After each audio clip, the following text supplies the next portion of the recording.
यकीनन अब पूरे मामले की जिम्मेदारी तय होनी चाहिए, क्योंकि सवाल सिर्फ एक शहर या राज्य का नहीं बल्कि पूरे देश की साख का है।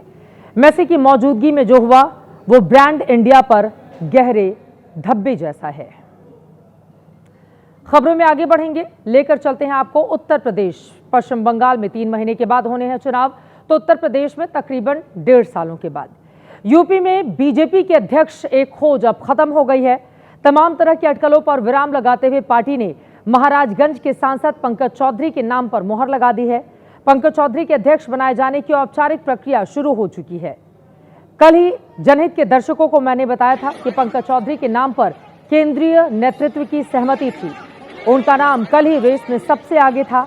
आज पंकज चौधरी दिल्ली से लखनऊ पहुंचे और पार्टी दफ्तर में जाकर अपना नामांकन दाखिल कराया। पंकज चौधरी के नाम पर पार्टी का हर नेता सहमत है। दिल्ली से लखनऊ तक एक मत है। इस बात का संदेश देने के लिए नामांकन के दौरान खुद सीएम योगी आदित्यनाथ मौजूद रहे।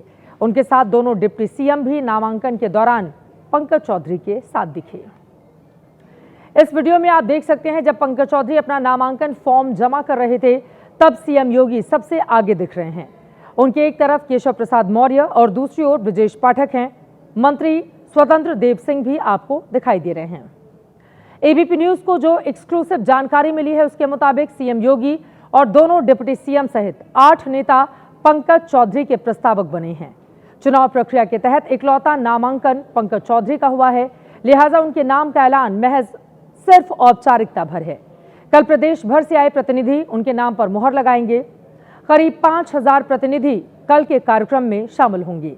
नामांकन के बाद इस तस्वीर को खुद सीएम योगी ने अपने सोशल मीडिया एक्स पर पोस्ट किया है और उनकी ओर से लिखा गया है, आज संगठन पर्व के अंतर्गत यूपी बीजेपी अध्यक्ष पद हेतु माननीय केंद्रीय वित्त राज्य मंत्री श्री पंकज चौधरी जी के नामांकन समारोह में उपस्थित रहा। जो अध्यक्ष मिलने वाले हैं, एक लोकप्रिय भी हैं, अपने मतलब समाज से भी लोकप्रिय हैं और पार्टी के लिए भी परिश्रम की पराकाष्ठा करने वाले एक साधारण निचले स्तर से कार्यकर्ता जैसे आगे बढ़ता है, पार्षद से लेकर 7 बार सांसद रहे हैं और एक महत्वपूर्ण जिम्मेदारी निभा चुके हैं और हर पदों पर महत्वपूर्ण रहे हैं, इसलिए पार्टी को भी बहुत लाभ होना है।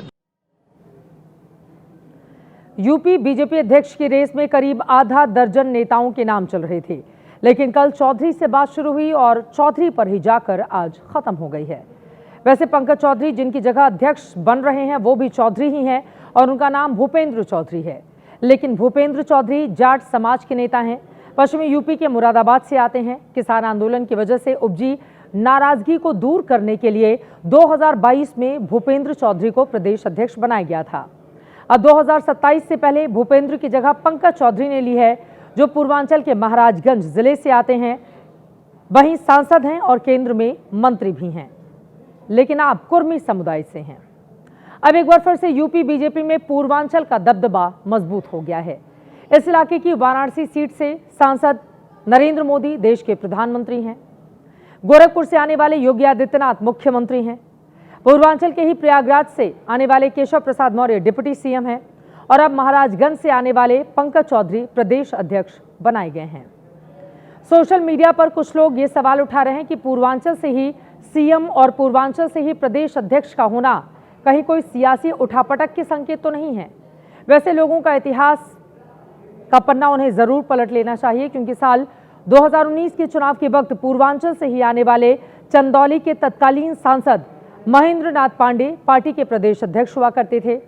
वैसे इतिहास ये भी कहता है कि पूर्वांचल और पिछड़ा समीकरण बीजेपी के लिए शुभ रहा है। इसी वजह से कुर्मी समुदाय से आने वाले नेता को उसने अपना अध्यक्ष बनाया है। 2017 में जब सरकार बनी तब पूर्वांचल से आने वाले कोयरी जाति के केशव प्रसाद मौर्य प्रदेश अध्यक्ष थे। 2022 में सरकार बनी तब कुर्मी जाति से आने वाले मिर्जापुर के मूल निवासी स्वतंत्र देव सिंह प्रदेश अध्यक्ष थे। अब 2027 का चुनाव है तो एक बार फिर पूर्वांचल और पिछड़ा समीकरण बनाया गया है ताकि जीत की हैट्रिक लगाई जा सके। पिछले कुछ चुनाव में कुर्मी जाति का वोटिंग पैटर्न क्या रहा है, अब जरा वो आपको दिखा देते हैं। 2017 में जब बीजेपी को पहली बार सत्ता मिली तब 63% कुर्मी वोट मिले थे, समाजवादी पार्टी को 16%। 2022 के विधानसभा चुनाव में यह आंकड़ा बढ़कर 66% हुआ उस वक्त कुर्मी जाति के स्वतंत्र देव सिंह बीजेपी के प्रदेश अध्यक्ष थे। तब समाजवादी पार्टी को 25% कुर्मी वोट मिले थे।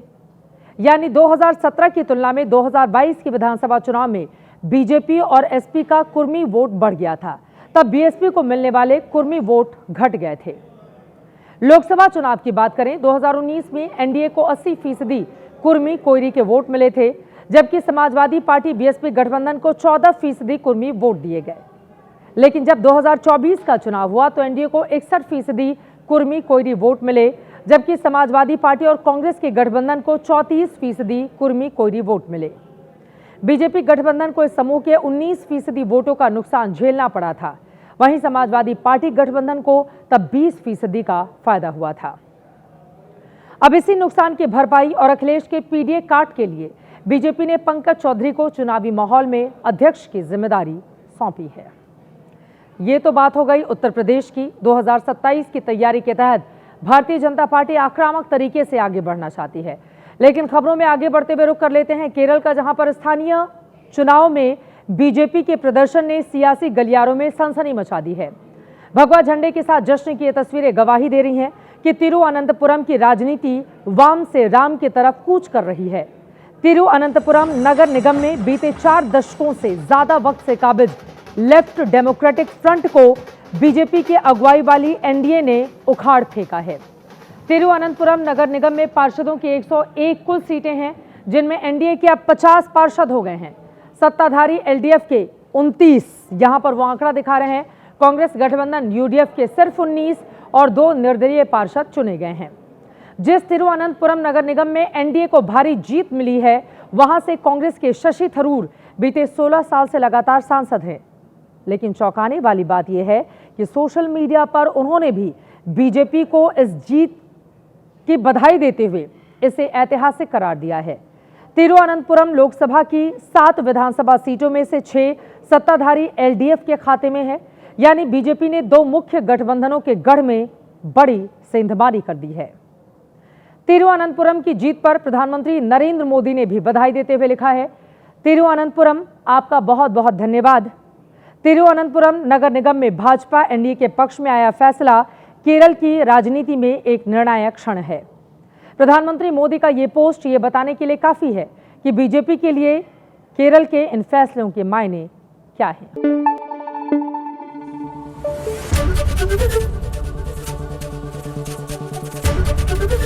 एबीपी न्यूज आपको रखे आगे।